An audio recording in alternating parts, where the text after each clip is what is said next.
Cei cu fericirea partea 2 continues the emotional and humorous journey of Las Fierbinți by confronting one of the most elusive questions of all. What makes a person truly happy? The episode plays like a rural fable disguised as a comedy, balancing laughter with quiet introspection. From its opening scene, the tone is set with an air of nostalgia. The village is alive with familiar rhythms, the barking dogs, the sound of an old radio, the smell of fried dough from Vasile's tavern. Life seems unchanged, yet beneath this calm surface, each character struggles with their own definition of happiness. Bobica dreams of buying a new car, believing that owning something modern will finally make him feel accomplished.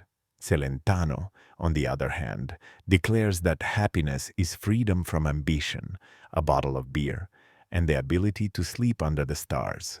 Firisel wants nothing but peace for his family, while Giannina longs for a love story that feels like those from city movies. The tension between these desires becomes the driving force of the episode, showing how happiness shifts according to perspective.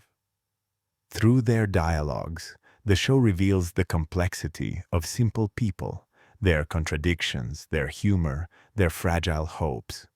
The plot takes a humorous turn when Bobica and Celentano decide to organize a festival of happiness in the village. Their idea is to charge a small fee and promise everyone a guaranteed moment of joy. What follows is a series of absurd preparations. Firitel paints a banner upside down, Giannina sells lemonade with salt instead of sugar, and Vasile tries to turn his tavern into a relaxation spa by adding a bucket of hot water and calling it a jacuzzi. The festival, of course, collapses in chaos, but within the laughter and confusion there is an underlying tenderness. The villagers, disappointed yet amused, share food, drink, and songs late into the night. The failure of the festival paradoxically becomes its success, because in the act of being together, they accidentally find the happiness they were trying to sell. Cinematically, the episode captures this irony with elegance.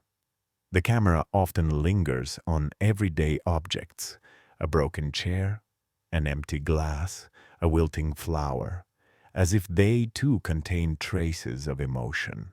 The visual language transforms the banal into metaphor.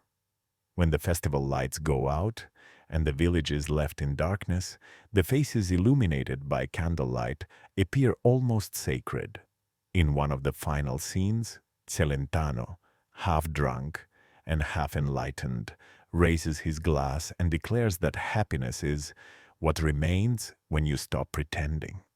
The line lands with the weight of truth, carried by the stillness that follows.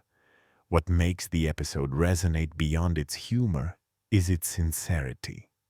Las Fierbinți never mocks its characters. It loves them in all their imperfections. Their clumsy attempts at happiness mirror our own, whether we live in villages or cities. The laughter that fills the night is not cynical, but healing. The festival, absurd as it was, becomes a metaphor for life itself, poorly organized, often disappointing, but worth attending for the company.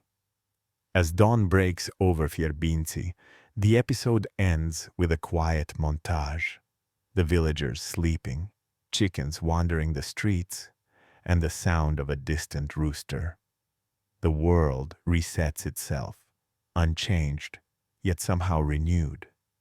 The audience is left with a lingering smile, the kind that hides a bit of melancholy, realizing that happiness, like the morning sun, always returns in its own time. Cei cu fericirea, partea 2, is not just an episode. It is a small lesson in acceptance, a poetic reminder that joy is found not in perfection, but in persistence.